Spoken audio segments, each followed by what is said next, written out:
So welcome to Coffee 101. My name's Dave. I work for Sage, obviously, and we're just trying to do a bit of a tuition about what great coffee's all about. So just a little bit of where coffee's at in the UK. Coffee's going crazy in the UK at the moment, and when I say coffee, that's good coffee, out-of-home, cafe-led coffee. So in the UK, daily, we drink 15 million cups of coffee a day in cafes. That's 1.7 billion cups of coffee per year. The industry is going absolutely crazy at the moment. And that's driven by 80% of us, 80% of us are visiting a coffee shop every single week. And it's actually 25% of us do that on a daily basis. So that's more than what America does actually when it comes to going to coffee shops, and we think they're addicted to the stuff, but the reality is we are even more addicted to going and drinking cafe-led coffee. A little bit on that industry in itself, I guess we can break that down into two types of coffee shops. We've got those typical branded coffee shops, the places like Costa and Starbucks and all of those guys, and then we've got the independent cafes, the guys that aren't in those chains. They're the guys that are doing all the really high quality stuff. So in the UK, there's around about 5,000 branded cafes and 11,000 independent cafes. So that's a ratio of 2 to 1. But the really interesting thing is that all the growth is coming from this independent sector. So they're the guys, those artisan coffee makers that we're starting to love so much. But I guess the question from my side is why are the indies growing so much? And to me, there's one answer to that question, and there's one answer only, is that they're the guys that are providing the quality in the cup. You're just getting a better tasting cup of coffee. And we saw this trend happen in Australia probably 10 years ago, where literally our taste buds moved from quite basic espresso-led coffees into, our taste buds just changed within a couple of year period into really quality stuff that's delivered by these independent, artisan, it's their craft to make incredible coffee. And guess what? In our industry, it's always those out-of-home trends that lead our in-home trends, okay? So it's juicing that went crazy in cafes, and all of a sudden juicing has it's just exploded within our industry. This happened with blending and grilling and sandwich presses. It's just happened over and over again in our industry. And what we're seeing is this, real interest in manual coffee that's just going through the roof. We're doubling every year at the moment is what we're seeing. So the big question is, what delivers quality? There are three basic ingredients to a quality cup of coffee. And the first one is we have fantastic beans, and we'll talk more about those in a sec. We have a good machine. And the last one, if you're in a cafe, obviously, a fantastic barista. So they're the basic things that we need to have to deliver on a great cup of coffee, and we'll go through each one of those. So let's have a look at the beans first. So excuse my drawing. Here's a picture of a coffee bean. Now a coffee bean has around about somewhere between 800 to 1,000 different flavor compounds. Okay, and the thing about making great coffee is some of these compounds are fantastic. They taste amazing, and some of them taste crap, to be honest. So they're those burnt tastes. So making good coffee, making great coffee is as much about getting the good stuff out as it is not getting the bad stuff into the cup. And the way we do that is we extract our espresso at the appropriate pressure over the right amount of time. We use fresh coffee and we extract it at the right temperature. A very common misconception in our industry is what is the right pressure to extract our coffee at. Now, from the coffee industry's perspective, it's a simple number, and that is 9 bar. So all of our machines in our industry will range from having pumps from 15 bar to 19 bar. But the reality of your extraction, so where the coffee comes out of the machine, is that we're looking for a 9 bar extraction. And if we're getting that, we're going to get our extraction happening over around about 25 seconds. So that numbers can range 25 to 30 seconds. So when it comes to temperature, the number generally is 93 degrees. And we'll talk a lot about temperature in a second. So we can go a little bit higher or lower, but this is a very specific thing about temperature. What we're looking for is through our extraction is we're getting a consistent temperature, because we don't want to be fluctuating high and low, because we'll get different flavors in the cup, and we'll talk more about that. Now, freshness is incredibly important. Coffee is a fresh food, so a coffee bean has been roasted. And like all foods, it will change over time. So the secret to freshness, and freshness comes in two ways, is that we want to use our coffee beans from the 4th day of roast to around about the 20th day. And we can be a little bit either side. So that's from the day of roast. So when you buy your coffee, make sure you're looking for roasted on dates, not used by dates, because coffee won't kill you if it's 2 years old. It'll just taste terrible. So you'll see on a lot of supermarket bought coffee, it'll have used by dates. It'll be as far as 2 or 3 years out. But what's happening over that period, all those oils and those aromatics that have been leaving the coffee, and you know, that's the stuff we want to actually get in the cup. They're those great flavors. So coffee will change over time. And the other thing is, once you've ground coffee, so I'll just quickly grind some coffee here. Once we move from whole coffee bean to ground coffee, what we've essentially done, we've opened up the inside of that coffee bean. So, and you notice when you grind coffee, it smells beautiful straight away. So the idea is, what we really want to be doing is extracting our coffee immediately once we grind it, because we want to get all those beautiful flavors and those oils in the cup. So we really want to be doing that extraction, you know, under 30 seconds. And that's where we're getting all those beautiful flavors and those oils in the cup. Let's jump onto pressure. As I said before, we in our industry, we often talk about pump pressure. So we go 15 bar, 19 bar. It's absolutely not relevant really to the extraction at all, because the best taste is achieved when we're at 9 bar pressure. So let me show you, all of our machines have got 15 bar pumps. You'd expect that to be really, really strong. So I'm just going to jump onto this machine and show you what a 15 bar pump actually looks like. So the reality is the water is just dribbling out. So that's what 15 bar looks like. So, yeah, and the reason I've shown you that is because we don't actually achieve any pressure until we put some resistance in its way. And what I mean by resistance, it's about what the barista does in preparing their filter, okay? And that comes with 4 different things. So it's our freshness of our beans, it's our grind size, it's the volume of coffee that we use, and then our tamp. So essentially that's the job of a well-trained barista, is to get this right and get this consistent every single time. And when we build this resistance up, we will achieve our 9 bar pressure, and I'll show you a little bit about that. So those 4 key elements are the freshness of our coffee beans, as we said, between 4 and 20 days. It's our grind size, it's the volume, the sheer volume of coffee inside the filter. And last of all is our tamp. Now, one very cool thing that we've included in our machines is the razor tool. Now, this razor tool is to help us control our dosage. So after we've tamped, this is just a simple measurement tool to see if we've got the appropriate volume of coffee. Now, that's not too bad. So let's just pull an extraction and see how we go.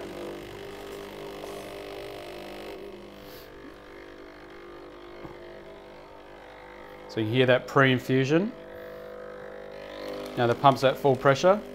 So what we're seeing here, we're under pressure, and that's that fast pour we're trying to avoid. So as we've said, we need to then go with a finer grind. We need to give it more resistance, so we get to that 9 bar pressure zone where we get our best tastes. So again, that resistance is built up by how fresh the coffee is, the grind size of the coffee, the volume of the coffee, and the tamp. So now again, we've tried to create more resistance, so hopefully we're going to see a slower pour now.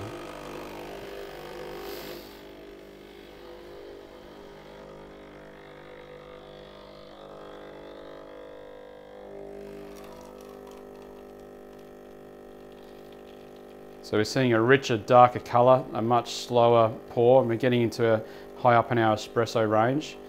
And doing that means we're getting the best flavours out of the coffee. We're seeing nice, rich caramel colours. So as we've seen, it's getting that resistance right that delivers the pressure.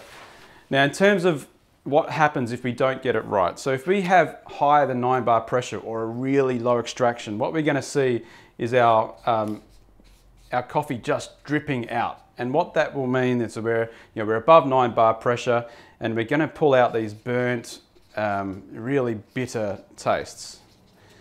And then at the other side, if we're below 9 bar pressure, so we're going to see from our coffee filter the water just rush out really, or the coffee rush out very, very quickly. And what we see is, we end up with more of a drip coffee taste. So, we lose all our strength, and we lose all, we're not extracting those oils into the cup, and it's just a really insipid taste. And when we get it right at that 9 bar or that extraction over 25 seconds, we get a pour that, almost looks like warm honey is probably the best descriptor I've seen. So and that's where we're getting those nice, rich, thick oils and those best flavors in the cup. So that's why we're looking for that 25 second pour. Now there's one other thing that's very important with pressure, and that's controlled by the machine. So with our machines and in the coffee industry, in a coffee shop, what we do is we start with low pressure, and you'll hear that when the pump's working. So what we're trying to do with that low pressure is basically just wet the whole coffee cake. So when we do give it the full pressure, we're getting a nice even extraction across the whole coffee cake, and that's where we're getting those oils out of all the coffee beans that we've got that we've ground into our filter. And next, let's jump on to temperature. As we said before, the industry standard is generally that we extract at 93 degrees Celsius. Now, some coffee shops will be 93.5, 94, 92, 92.5, and that's their choice in them getting their chosen taste out of the coffee beans or the coffee roast that they're using. But let's, assuming that 93 is our industry standard, what we see that if we go hotter than 93 degrees, if we get up to 95, 96 degrees or plus, what we're doing is that's where we're pulling out what we call those, again, those burnt and bitter tastes. And it's, a lot of us really don't like that about coffee. And then at the other end, if we're below that 93 degrees, if you're up around 90 or less, it's where what the industry will say you're pulling out those sour tastes of coffee. So it's really important that we're hitting that 93 degrees. Now, the important thing about temperature, as I said before, is that if this is our extraction over time of our 25 seconds, is whatever we're choosing as the temperature, the idea is we want to achieve a flat line of temperature through the entire extraction. Because if we don't, the last thing we want to be doing is going between 95 and 89 or whatever it might be, because all we're essentially doing is pulling out bitter flavors, sour flavors, bitter flavors, sour flavors, and getting that as an average isn't getting, again, the best out of the coffee. So we want to get 93 degrees across the whole extraction. And the other place the temperature is so important is around our milk texturing, because if we go above 65 degrees, it's where we lose that natural sweetness in milk. And in terms of our demonstrations, we always suggest to go to 55 degrees, because if we're demoing into a paper cup, we don't lose that heat that we do if we're using a ceramic cup. And it's to the point where on the Oracle, we've added this little, this cool little smiley face that, we've got a smiley face you can see here that is only there smiling as we're moving between 55 and 65 degrees. And if we go any hotter, we lose that smiley face. Again, that's our indicator that we're in that right zone to deliver the best tasting coffee. Now let's just run through our most common questions. First of all, cleaning. There's 3 important elements to cleaning. Now, each of these machines will prompt you when to clean, and the Joule Boiler and the Oracle will even prompt you when to descale. Now, the first thing with cleaning, we provide cleaning tablets in the pack. Now, these cleaning tablets, their job is to clean the coffee oils out of the group head area. They don't descale the machine. That's a different process. Descaling is cleaning all of those water paths throughout the machine. And we know in the UK, we have hard water, and it's something we need to do quite regularly. I would recommend we do it every time we're prompted to clean the machine. So essentially what the descale solution does, that goes into our water tank, and there's different processes, but refer to your instruction books on how to do it on each machine. But essentially what we're doing is running that solution through all of the water paths in the machine. That's the steam wand, the hot water section, and also the group head area. And last of all, we have our filter, and that sits in our water tank, and that's responsible for removing sort of any particles out of the water before they get into the machine. So I would recommend that we do our 3 jobs at the same time. That's use our tablets to clean the coffee oils from the group head, to descale all the water paths in the machine, and change our filter. Now, all of these elements are available on our website, easy to get. When the machine prompts you to clean, I would do all 3. Now, if you get any blockages or anything throughout the machine, just go straight to a descale. As we said, water is so hard in the UK, and it can easily clog up some section of your machine. And the first thing to do is to descale. And if you have any issues, please call us straight away. The next thing, next common question is, where do I buy my beans? Now, as we said before, freshness is so important when it comes to coffee beans.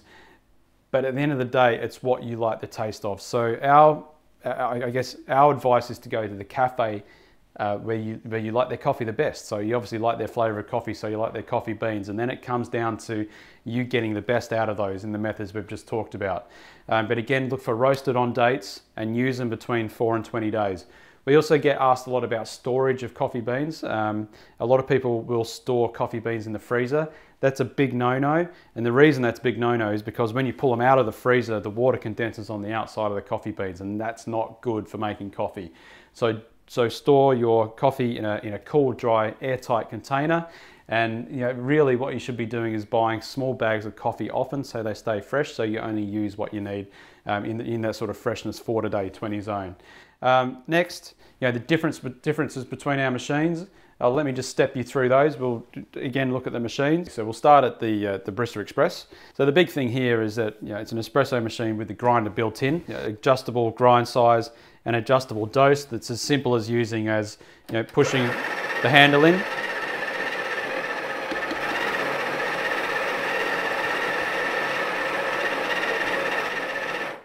So as we said, that grinder is on a timer.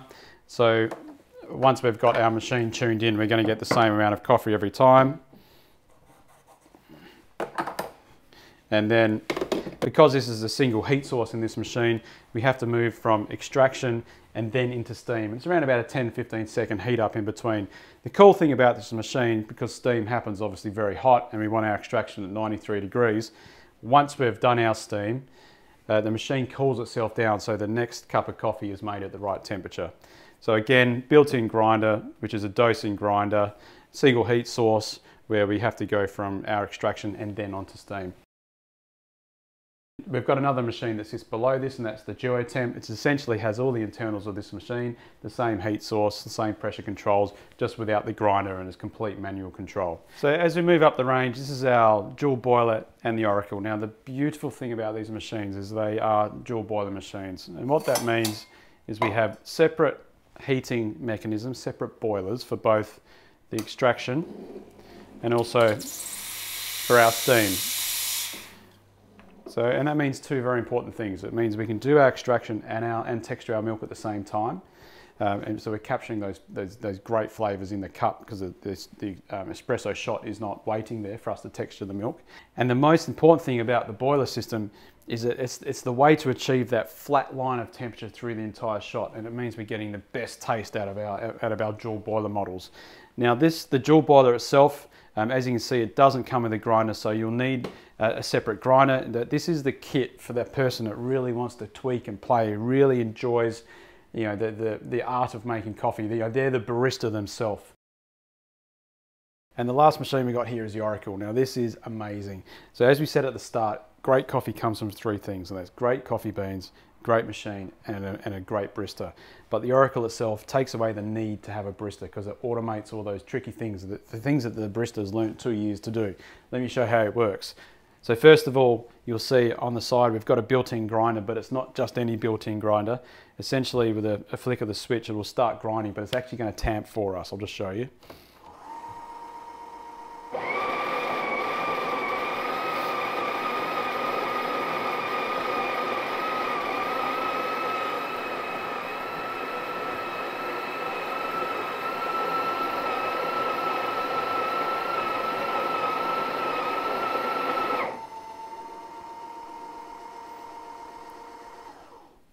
So it's gone through a process, as we said, of grinding, tamping, and dosing perfectly for us, and we haven't had to do anything apart from move the handle. This is incredible. No other domestic machine does this, and it's it took a long time for us to design this, but it means we're getting incredible consistency in every single cup. And the other thing that most consumers get really nervous about is their milk texturing.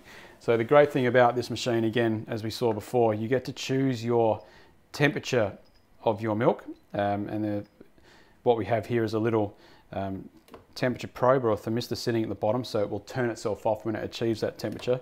But not only that, is we can choose our texture level between latte and cappuccino. So we'll just move that up towards the cappuccino. I'll give you a quick demonstration how this works. And remembering, this is a dual boiler system, so we can do everything at once. So We put the handle in where the machine's done all the tamping and dosing and all that for us. And it's as simple as flicking the switch down for the milk, pressing for our extraction, put our hands in our pockets and let the machine do all the work that the barista normally has to do. So we got that nice pour again, that slow sort of warm honey type effect, getting all the nice, you know, those best cremas and those best flavours out of the coffee.